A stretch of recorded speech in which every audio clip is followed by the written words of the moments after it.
disant tiens, ça c'est un truc qui devrait t'intéresser. Je suis un lecteur aussi et j'avais lu Cécile, j'avais eu entre les mains ton catalogue et il y avait quelques noms que je connaissais pas bien, dont celui-là, et j'avais découvert cet artiste. Et quand avec quelques autres, mais Cécile et moi notamment avons été associés à la préparation de l'accrochage qui est en cours en ce moment au 5e étage du musée, qui s'appelle Modernité plurielle. L'idée au fond, ce qui m'a animé, c'était l'idée suivante, c'était que nous étions en train d'essayer en tout cas de présenter dans toute sa pluralité ce qu'avait été la modernité, en tout cas à partir des collections qui sont les nôtres, qui sont riches mais qui ne sont pas non plus infinies, et qu'il m'avait semblé et nous a semblé à plusieurs qu'il était intéressant de saisir l'occasion de cette réouverture géographique du champ de la modernité, d'essayer de voir, en sortant du cadre européen et occidental, de voir ce qu'avait pu, quelle forme, quelle redéfinition de la modernité accompagner un regard porté sur ces scènes non européennes ou non occidentales. Il nous avait semblé qu'il aurait été dommage, alors que nous faisions cette ouverture sur des scènes qui n'étaient pas la nôtre, de ne pas avoir la même exigence de curiosité et de ce désir d'altérité par rapport à la scène qui était la nôtre, la scène européenne, et plus précisément la scène française. Et au cours des recherches menées en ce sens, et avec ce nom qui traînait dans un coin de mon cerveau, je me suis dit, bah tiens, ça, Henri Valency, quand même, c'est quelqu'un qui, à la fois appartenu à la grande histoire que l'exposition de Cécile avait retracé, dont avait retracé un des moments, hein, la grande épopée cubiste, qui est un des moments forts de l'art du début du siècle, bien évidemment, mais en même temps, si Valency appartenait indéniablement, sans en être un des acteurs majeurs, mais à cette grande histoire, par bien des aspects aussi, il dérangeait cette grande histoire où il se situait un peu dans ses marges, hein, cet artiste,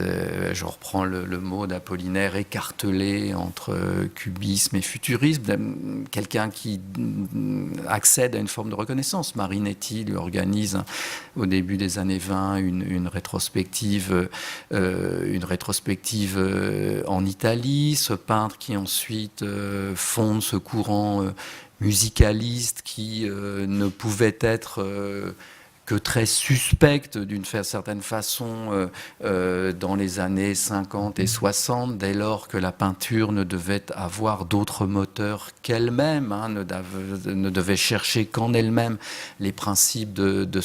son développement. Ce grand récit construit par Greenberg qui va de Manet jusqu'à Maurice Louis ou Kenneth Noland ou Larry Poons, hein, et qui voyait la peinture à la recherche de son essence. C'est quelque chose qui dans le développement de la peinture faisait appel à un autre art qu'elle-même, ne pouvait être que suspect. M'intéresser aussi vous pouvez faire défiler, hein, les images. Vous avez commencé, pardon, merci. M'intéresser aussi chez Valency certains aspects qui peut-être sont les plus,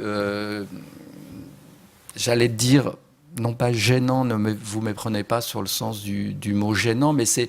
que tout ce développement de son travail, ce cubo-futurisme, ce musicalisme, tout ça se faisait sur une toile de fond dans laquelle l'orientalisme avait sa part. Hein.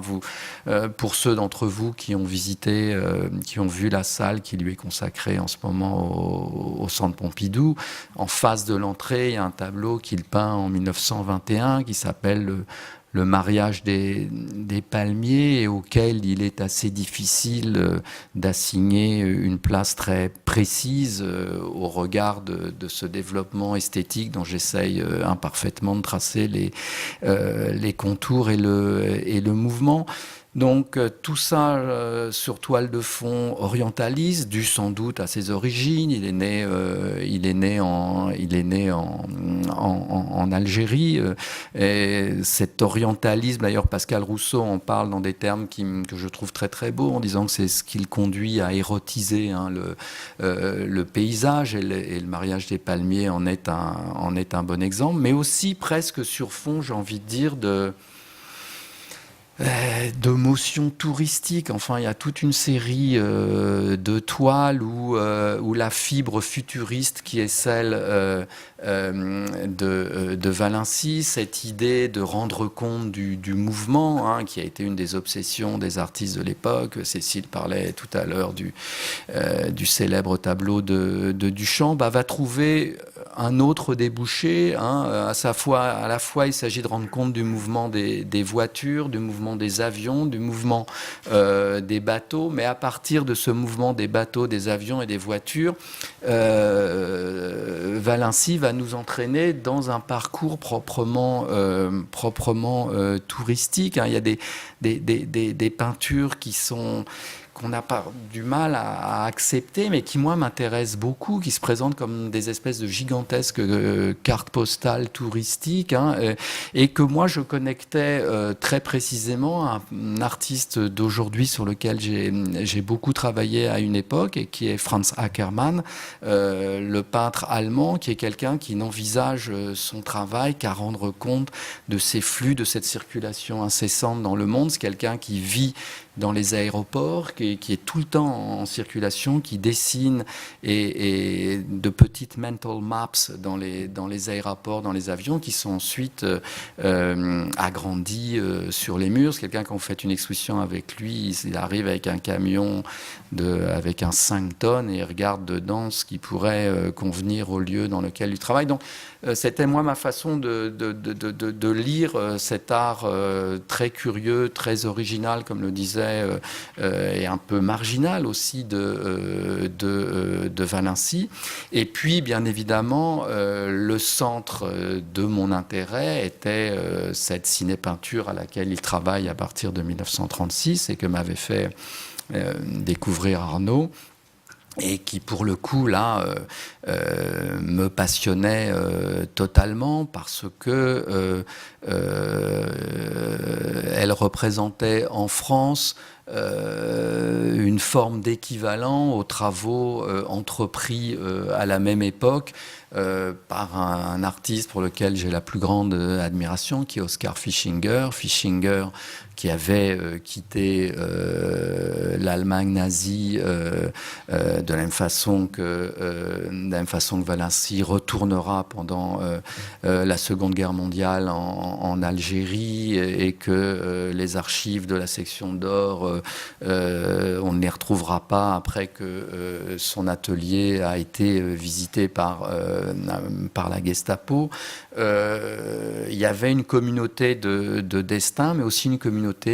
esthétique, et d'une certaine façon, dans le développement de la peinture et de l'abstraction française, la ciné-peinture de Valency me paraissait représenter un moment extrêmement important, comme ont pu l'être certaines des tentatives de Fischinger à la même époque. Je pense au chef-d'œuvre qui s'appelle Allegretto, notamment, des films de ce type. D'ailleurs, il faut que vous sachiez qu'à un moment, Valency caressera le rêve de travailler pour les studios Disney. Fischinger, lui, aura travaillé pour les studios Disney. Il va participer à l'aventure de Fantasia. Ça se passe pas très très bien, et puis finalement il quittera les studios Disney. Donc on se dit rétrospectivement qu'il vaut peut-être mieux que finalement Valency n'ait jamais travaillé pour les studios Disney. Mais enfin, c'était aussi cette histoire-là qui m'intéressait. Et l'idée, donc, qui était la mienne lorsque j'ai songé, avec l'accord de mes collègues et néanmoins amis, de faire cette salle autour de Valency, c'était de la bâtir autour de cette ciné-peinture qui manquait à l'époque à nos collections, et grâce à votre générosité, elle a rejoint